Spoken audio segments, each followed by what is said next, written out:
Hello everyone, welcome back to my channel Joy Nila. সবাই কেমন আছো? আশা করি ভালো আছো, আর আমিও ভালো আছি। তো দেখো, আজকে সকালে সমস্ত কাজকর্ম সেরে ঘরে চলে এসেছি, আর আজকে আমি করব ঘরটা পরিষ্কার। তো ভিডিওটা আমি শুরু করেছি, সকালের কাজকর্ম হয়ে গেছে এই ধরো এই 10টা-11টা থেকে আমি ভিডিওটা শুরু করেছি।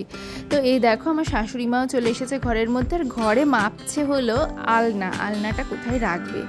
মা বলছে যে ঘরের মধ্যে আলনা রাখতে হবে, কারণ কাপড় রাখার নয়তো অসুবিধা হবে। আর আমার না ঘরের মধ্যে আলনা একদমই দেখতে ইচ্ছা করে না, মানে ঘরের মধ্যে আলনার মধ্যে কাপড় ঝুলে ঝুলে থাকবে, ওগুলো আমার একদমই ভালো লাগে না। কিন্তু আলনা না থাকলেও একটু অসুবিধা, তো কি রাখবো করে এই দেখো একটা টেবিল নিয়ে এসেছে। মানে সামনে যে টেবিলটা আছে এটা আমার শাশুড়ি মা এনে দিল। তো এই টেবিলটা পরিষ্কার করে এনে দিল ছাদের উপর থেকে। ছাদের উপরে আমি গিয়ে দেখছিলাম যে কি ঘরে রাখা গেলে তার মধ্যে কাপড়, বই সব কিছু রাখা যাবে। আমি তারপরে আবার ফ্লিপকার্টে র্যাকগুলো যে হয় সেগুলোও দেখছিলাম, কাপড় রাখার, তারপরে বই রাখার জন্য র্যাকগুলো দেখছিলাম। তারপরে ছাদের উপরেও গিয়ে খোঁজাখুঁজি করেছিলাম যদি কোনো টেবিল থাকে, ছোটোখাটো টেবিল। মানে বড় টেবিল তো আছে, অনেকগুলোই আছে, কিন্তু ঘরের মধ্যে রাখলে না অনেকটা জায়গা জুড়ে থাকে, তাই জন্য আমার ঘরে বড় টেবিলও রাখার ইচ্ছে নেই। মানে ছোটোখাটো একটা জিনিস, অল্প স্বল্প কাপড় থাকবে আর একটু বই খাতা থাকবে, তো এইরকম টাইপের চাইছিলাম। তারপরে হঠাৎ করে দেখি যে আমার শাশুড়ি মা এই টেবিলটা নিয়ে চলে এসেছে আর ধুচ্ছে। তখন মাকে বললাম যে এই টেবিলটা আমাকেই দাও, মানে রান্নাঘরে রাখার জন্য ওটা ছাদের উপর থেকে নিয়ে এসেছিলো মা, কিন্তু আমি তারপরে নিয়ে নিলাম টেবিলটা, তো ঘরে রেখেছি। আর ওর মধ্যে দেখলাম যে বেশ ভালোই ধরে যাচ্ছে। এই দেখো, আমি কাপড়গুলো টেবিলের মধ্যে গুছিয়ে রেখে দিচ্ছিলাম, ওপরে রাখছিলাম। ওপরে কাপড়গুলো মানে টেবিলের ওপরের তাকে কাপড় আর নিচের তাকে বইগুলো রেখেছি। তারপরে এই দেখো, আমার একটা ছোট্ট র্যাক আছে আয়নার পাশে ডান দিকে, ওই জায়গাটা আমি একটু পরিষ্কার করে গুছিয়ে রাখছিলাম, কারণ ভাড়া বাড়ি থেকে আসার পরে তো এগুলো কিছুই পরিষ্কার করা হয়নি, ঘরটরও ভালো করে পরিষ্কার করা হয়নি। তো ঘরের মধ্যে দেখছি একটু ঝুলো জমেছে, আর এই র্যাকটা একটু ধুলো পড়ে গেছে। তো র্যাকটা পরিষ্কার করে সব কিছু আমি সাজিয়ে গুছিয়ে রাখছিলাম। আর জিনিস অগোছালো থাকলে না একদমই ভালো লাগে না, আর প্রচুর জিনিস থাকলে প্রচুর ধুলোও পড়ে। প্রত্যেকটা জিনিস পরিষ্কার করে রাখতে হয়, কিন্তু তো তাই জন্য মানে বাইরে একটু কম সম জিনিসপত্র থাকলেই ভালো। তো এই র্যাকটা আমি আমার যে জায়ের দেখে বানিয়েছিলাম, আমার যে ছোটো যা, ওর ঘরেও এমনি আয়নার সঙ্গে সেট করাই আছে, মানে ড্রেসিং টেবিলে আয়নার পাশে র্যাক আছে। তো আমার তো এখানে আয়নাটা একদম সিঙ্গেল, আলাদা করে আয়নাটা দেওয়ালে লাগানো আয়না, এটা তো ড্রেসিং টেবিল না, দেওয়ালে লাগানো আয়না আগে থেকে ছিল লাগানো, মানে আমার বিয়ের আগে থেকেই আমি এসে দেখি যে ঘরের মধ্যে দেওয়ালে আয়না লাগানো আছে, কিন্তু রাখার এই যে যেমন ক্রিম পাউডার এইসব রাখার জিনিস ছিল না। তো আমি এটা সাইডে একটা র্যাক বানিয়েছি কাঠের মিস্ত্রিকে দিয়ে, তো ওখানে জিনিসপত্র থাকবে, তারপরে একটু খেলনা পুতুল সাজানো থাকবে, এই কারণে বানিয়েছিলাম। তো যাই হোক, এই জায়গাটা তো খুব ধুলো পড়েছিল, তো ওইগুলো সব জিনিসপত্রগুলো পরিষ্কার করে ধুলো ঝেড়ে আমি সব গুছিয়ে রাখছিলাম। আর দেখলাম যে ঘরের দেওয়ালের মধ্যেও একটু ঝুল পড়েছে। এই দেখো, দেওয়ালটা সব কিছুই মুছছিলাম আমি। আর এ দেখো, এখানে ওষুধপত্র আছে, ওষুধপত্র এগুলো আমার বরের, তো ওগুলো কোনটা ইউজ করবে না কোনটা বুঝতে পারছিলাম না।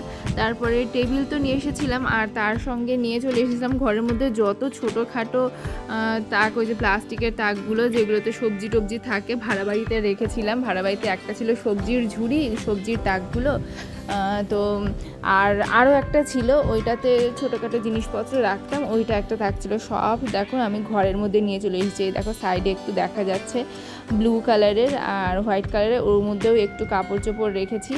আর আরও একটা যে সবজির ঝুড়ি, এখানে তো সেটা লাগবে না, তো ওই সবজির ঝুড়িটার মধ্যে ওষুধপত্র আরও ছোটোখাটো খেলনাপাতি সব ওখানে রেখেছি। তো ঘরের মধ্যে দুটো তাক, প্লাস্টিকের ঝুড়িগুলো 2-3টে করে থাকে, ওই প্লাস্টিকের র্যাকগুলো এনে রেখেছি দুটো, আর টেবিলটাও নিয়ে এসেছি। আর এই দেখো ঘরের দেওয়ালে কেমন ঝুল পড়েছে, দেওয়ালটাও পরিষ্কার করে নিলাম কাপড় দিয়ে। আর দেখো, এটা আমার রিং লাইট, মানে আমার বরেরই। আমার বর আসলে ইউটিউবে চ্যানেল আছে ওর, আমার বরের, কিন্তু মানে ওই করতে চেয়েছিল ইউটিউবটা, আমি তো এগুলো নিয়ে কোনো দিন ভাবিনি। তো ও করতে চেয়েছিল, তার জন্য সমস্ত কিছু অ্যারেঞ্জমেন্ট করেছিল, ক্যামেরা কিনেছে, লাইট কিনেছে, আমি তো কিছুই জানতাম না। আমি তখন মানে সবেমাত্র আমার বেবি হয়েছিল, আমি বাপের বাড়িতে ছিলাম, আর সেই সময় ও এগুলো করেছিল। ও ভাবছিল যে ইউটিউবে ও চ্যানেল খুলে তারপরে সেখানে ভিডিও করবে, মানে পড়াশোনার সংক্রান্ত, মানে এডুকেশনাল চ্যানেলও খুলেছিল। কিন্তু যাই হোক বেশি দিনও চালাতে পারেনি চ্যানেলটা, কারণ প্রচুর খাটনি আছে। নিজে থেকে নিজের কন্টেন্ট দিলে আর এডুকেশনের সংক্রান্ত সেটা নিয়ে পড়াশোনা করতে হবে, সেইটা ভালো করে বলতে হবে ক্যামেরার সামনে, তারপরে সেটা এডিটিং করে তারপরে করতে হবে। আর ওর মানে সময় হচ্ছিল না, তো ও পারেনি। প্রথম 1-2 ভিডিও দিয়েছে কষ্ট করে এডিটিং করে, তারপরে ভয়েস দিয়ে। তো এডুকেশনাল চ্যানেলেও খুলেছিল, 1-2 ভিডিও দিয়ে স্টপ।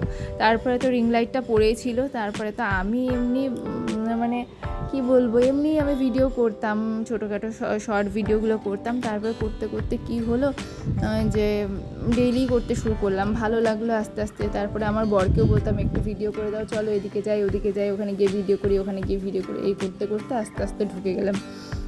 তো যাই হোক অনেক কথা আছে এগুলো নিয়ে, ইউটিউব জার্নি নিয়ে অনেক বড় হিস্ট্রি আছে আমার।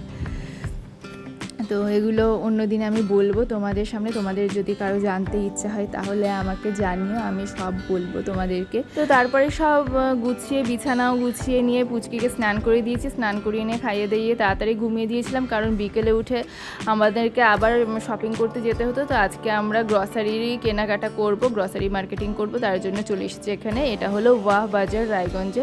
এখান থেকেই আমরা প্রতি মাসের গ্রসারি বাজারগুলো করি এখান থেকে। তো এই দেখো মেয়েকে নিয়ে আমার শাশুড়ি মাও চলে এসেছে। আমার শাশুড়ি মা বললো চলো আজকে আমার সঙ্গে সব জিনিসপত্র কেনাকাটা করে আসি। তো এই দেখো এখানে তো আমার শাশুড়ি মা নিচ্ছে যা যা নেওয়ার, আর আমিও পুচকিকে নিয়ে এদিক ওদিক ঘুরছি। আর ওয়াহ বাজারে যাওয়ার সময় আবার পুচকি ও ঠাম্মিকে বলছে যে আমাকে কিন্তু একটা ছোট্ট একটা নতুন খেলনা কিনে দিতে হবে। তো আমি ওকে বলছিলাম যে না, কোনো খেলনা কিনতে হবে না, কারণ প্রচুর খেলনা আছে বাড়িতে। কিন্তু ও তো শোনেই না, ও ঠাম্মির কাছে একদম জেদ শুরু করেছে যে কোনো না কোনো খেলনা ওকে কিনেই দিতে হবে, ছোট্ট খেলনা হলেও কিনে দিতে হবে। তো তারপরে ওখানে গিয়ে এমনি যেগুলো খেলনা ছিল ওখানকার, সেই সব খেলনা তো ওর আছেই দেখলাম, আর ওগুলো কিনে ফালতু কোনো লাভ নেই। তো তারপরে বুদ্ধি করে আমার একটা বুদ্ধি আসলো যে ওখানে দেখলাম যে রাবার ছিল, রাবারগুলো 5 টাকা দামের, এমনি কী বলে চাকার শেপের। তো ওই চাকার মতো দেখতে যে রাবার ইরেজারটা, সেই ইরেজারটাই ওকে কিনে দিলাম। তো ওইটা দেখে তো ওর খুব আনন্দ লাগলো, খেলনাও হলো এটা আর ইরেজারেরও কাজে লাগলো।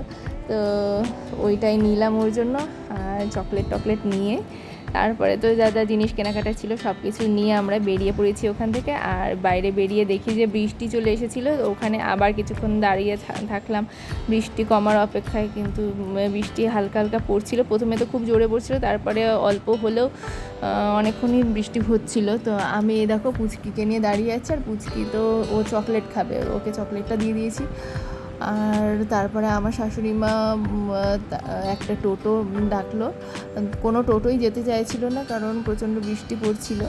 তো তারপরে অবশেষে একটা টোটো পেয়ে সেই টোটোতে করে বাড়িতে এসে পৌঁছালাম। বাড়িতে এসে নিয়ে তারপরে মনে পড়লো যে আরও একটা কাজ রয়েছে, তো আবার বাড়ি থেকে বেরিয়ে পড়েছিলাম। তারপরে আরও কিছু কেনাকাটার ছিল, সেগুলো কিনে আমার শাশুড়ি মাকে তো প্রথমে রেখে দিয়েছিলাম বাড়িতে, টোটোতে করে আমার শাশুড়ি মার মেয়েকে রেখে এসে সেই জিনিসগুলো কিনে তারপরে আবার রাস্তা দিয়ে যাচ্ছিলাম। আর এই দেখো এই রাস্তায় হলো একটা সন্তোষী মায়ের মন্দির আছে, তো পুজো ছিল, মায়ের মন্দিরে পুজো ছিল, আর পাশে অনুষ্ঠান হচ্ছিল, হয়তো রক্তদান শিবিরেরই আয়োজন ছিল সেই দিন। তো সেখানে সন্তোষী মাকে দর্শন করে প্রণাম করে তারপরে বাড়িতে আসলাম।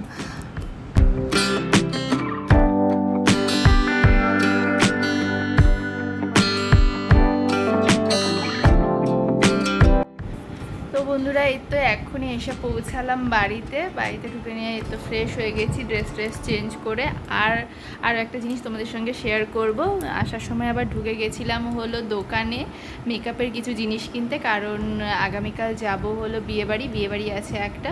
তো আমার এই যে লুজ পাউডার এটা ছিল না, এটা কিনলাম এখন, ল্যাকমি লুজ পাউডারটা ল্যাকমির, এটা নিলাম। এটা দাম লেখা আছে 229, 229 লেখা আছে, কিন্তু দাম নিল 210, 210 নিল। আর এই মেকআপ ব্রাশটা, এই যে এটা ব্লাশের জন্য নিলাম, এই ব্রাশটার দাম নিল 250 টাকা নিল শুধু ব্রাশটার, এটা দাম। আর এইটা হলো আইশ্যাডো লাগানোর ব্রাশ, এইটা নিল 90 টাকা। এই কয়টা জিনিসই নিলাম, জিনিস নিয়ে তারপরে আসলাম। হ্যাঁ খুলে দেবো, দেখালাম তো কতবার দেখে। আর পুচকি তো মানে মেকআপের এই জিনিসগুলো নিয়ে পড়ে আছে তো। আর ওকে এসে দেখছি যে পড়তে বসে গেছে, তারও দেখাচ্ছি। এই যে পড়তে বসেছিল, লিখছিল, এসে নিয়ে দেখি লিখছিল, কিন্তু আমার এই মেকআপের জিনিসগুলো দেখে এখন ব্যাস মেকআপ করে দাও, মেকআপ করে দাও, মেকআপ খুলে দাও। দেখালাম তো আর কতবার দেখে। এইটাও কিনে দিয়েছিলাম ওখানে বাজারে, খেলার জিনিস কিনতে যাচ্ছিলো তো, এটা খেলনাও হলো আর ইরেজারও হলো। চলো ঠিক আছে, পরে আবার দেখা হচ্ছে।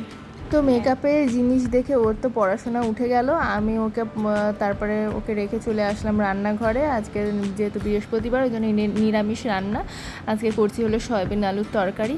তো এটাই হলো আজকে আমাদের রান্না। তো চলো আজকের মতো গুড নাইট। আর আজকের ভিডিওটা আমি এখানেই শেষ করলাম। আর আমার ভিডিওগুলো যদি তোমাদের ভালো লেগে থাকে তাহলে অবশ্যই লাইক করো আর আমার চ্যানেলটাকে সাবস্ক্রাইব করে দিও। তো এইভাবে সাথে থেকো, পাশে থেকো, আর দেখা হবে আবার নেক্সট কোনো ভিডিওতে। ততক্ষণের জন্য টাটা বাই, সবাই সুস্থ থেকো, ভালো থেকো।